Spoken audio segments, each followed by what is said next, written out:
Hello అందరికీ, అందరూ ఎలా ఉన్నారు? డాన్లీ అయితే చాలా బాగుంది. ప్రజెంట్ దానికి 65 డేస్ దగ్గరికి వస్తున్నాయి. ఎవ్రీ క్యాట్ 65 డేస్కే పిల్లల్ని డెలివరీ అవుతుంది అనమాట.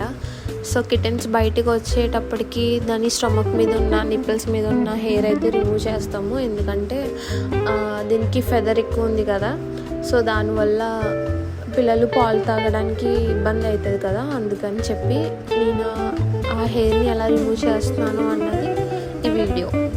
వైజాగ్లో పర్షియన్ క్యాట్స్తో పోలిస్తే డాన్లీ హైపర్ యాక్టివ్ అనమాట. సో దానివల్ల దాన్ని కంట్రోల్ చేయడం చాలా కష్టం.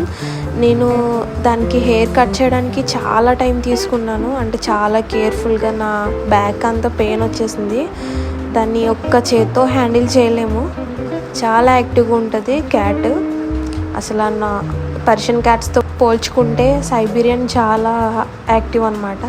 చాలా టైం అయితే తీసుకుంది. అండ్ చాలా కేర్ఫుల్గా స్కిన్ ఎక్కడా కట్ అవ్వకుండా దాన్ని హెయిర్ రిమూవ్ చేయడము చాలా ప్రాసెస్ అనమాట.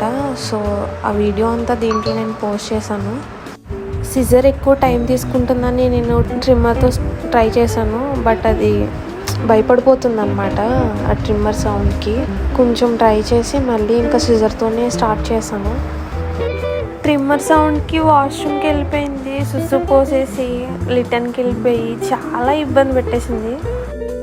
నేను ఒక్కదాన్నే హ్యాండిల్ చేయలేకపోతున్నాను దాన్ని. ఇంకా సో నా ఫ్రెండ్ని అయితే తెచ్చుకున్నా హెల్ప్ చేయడానికి. సో ఇద్దరం కలిసి హెయిర్ అయితే రిమూవ్ చేస్తాము. 8 నిప్పుల్స్ దగ్గర కూడా హెయిర్ అయితే రిమూవ్ చేస్తాను. మేము పెంచుకుంటున్న ఫస్ట్ క్యాట్ అనమాట ఇది. సక్సెస్ఫుల్గా అయితే హెయిర్ రిమూవ్ చేయడం జరిగింది. డాన్లీ కూడా చాలా సహకరించింది మాకు. చాలా కామ్గా ఉండి హెయిర్ కట్ చేసుకుంది. అంతసేపు 2 hours పట్టింది దానికి హెయిర్ మొత్తం కట్ చేసి క్లీన్ చేయడానికి. ఇంకా రాబోతున్న వీడియోస్ కూడా చూసి సపోర్ట్ చేయండి. Please like and subscribe. Thank you for watching.